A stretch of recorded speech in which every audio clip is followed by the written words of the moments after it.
Welcome to SCOTUScast, Jury Duty Discharge Edition. Thank you for tuning in. On June 9, 2016, the Supreme Court decided Dietz v. Bouldin. Petitioner Rocky Dietz sued respondent Hillary Bouldin for negligence for injuries suffered in an automobile accident. Bouldin removed the case to federal district court. At trial, Bouldin admitted liability and stipulated to damages of $10,136 for Dietz's medical expenses. The only disputed issue remaining was whether Dietz was entitled to more.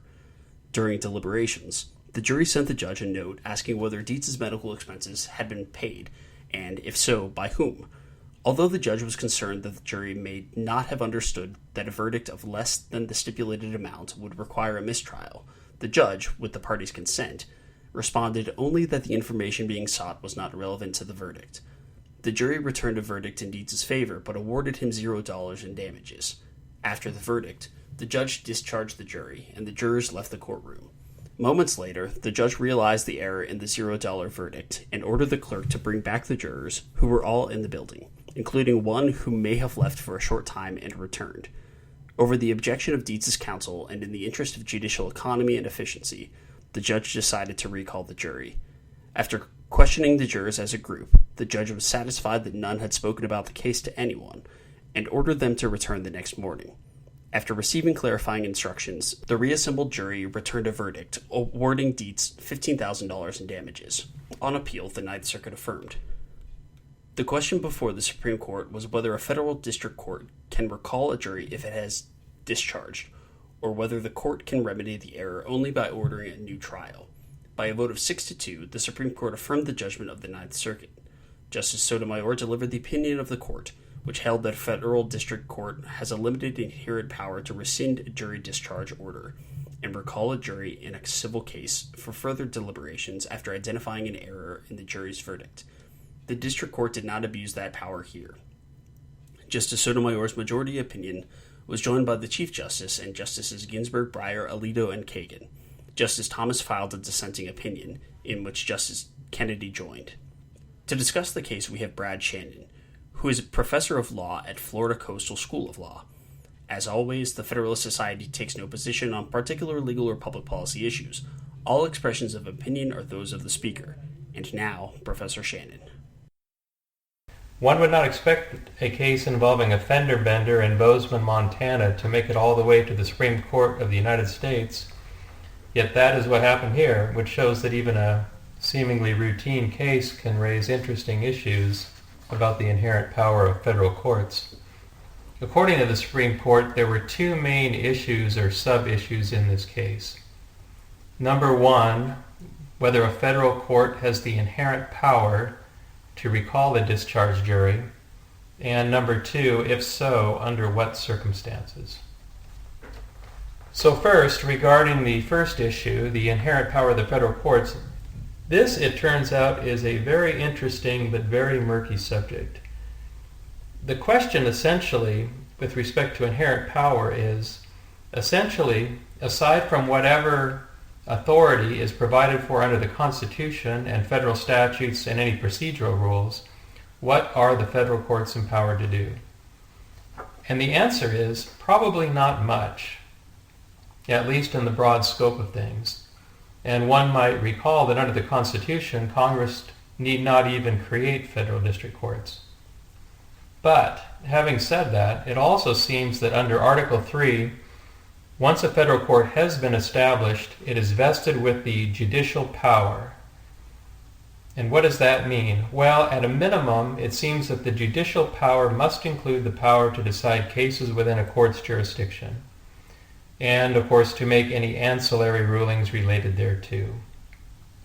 And it turns out that Federal Rule of Civil Procedure 83B so provides. In essence, Rule 83B states that a judge may regulate practice in any manner consistent with federal law, rules adopted under the Rules Enabling Act, which would include the Federal Rules of Civil Procedure, and the district's local rules.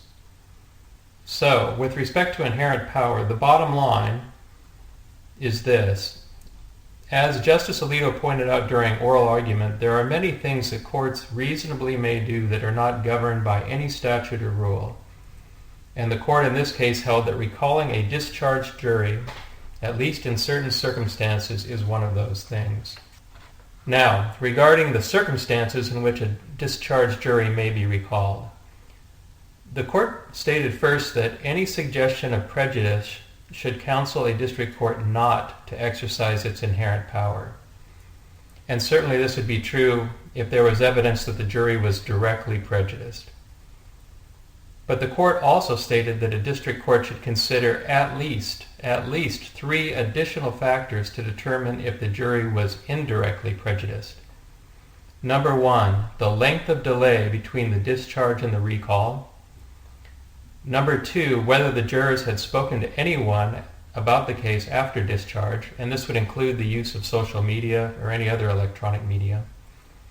And 3, the reaction by others in the courtroom to the verdict. And again, in this case, the court held that the district court did not abuse its discretion in recalling the jury. And if one were to analyze the factors set forth above, number 1, the length of delay. In this case, it was only a matter of minutes, certainly less than an hour between the discharge and the recall. Number 2, there was no evidence that the jurors had spoken to anyone about the case following the discharge. And 3, as far as reaction by others in the courtroom, there's not even much evidence there was anybody in the courtroom other than the people involved in the trial. So that certainly was not a factor in this case.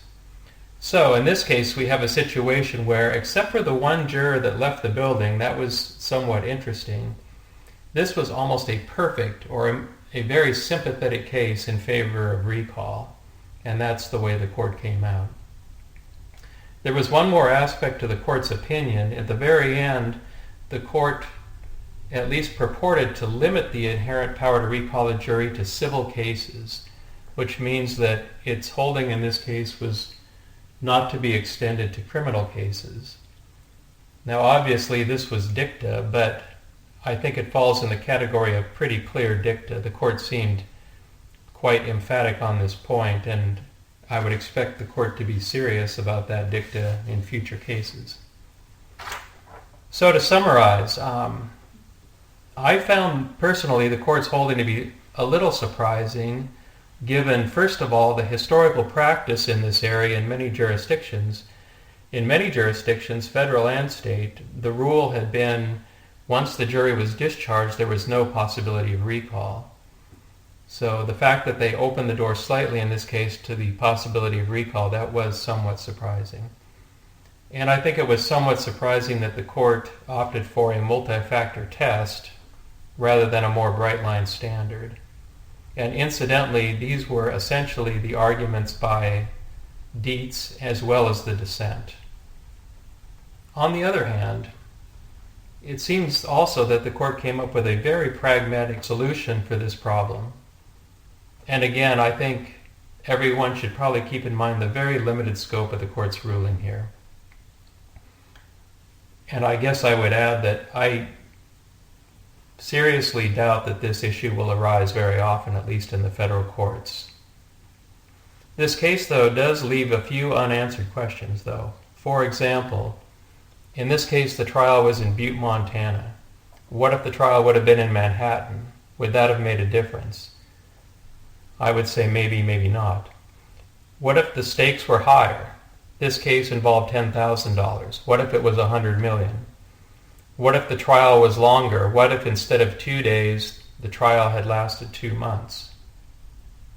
I think the answers there are also a little bit unclear. And I think most importantly, how much time after the jury is discharged is too much?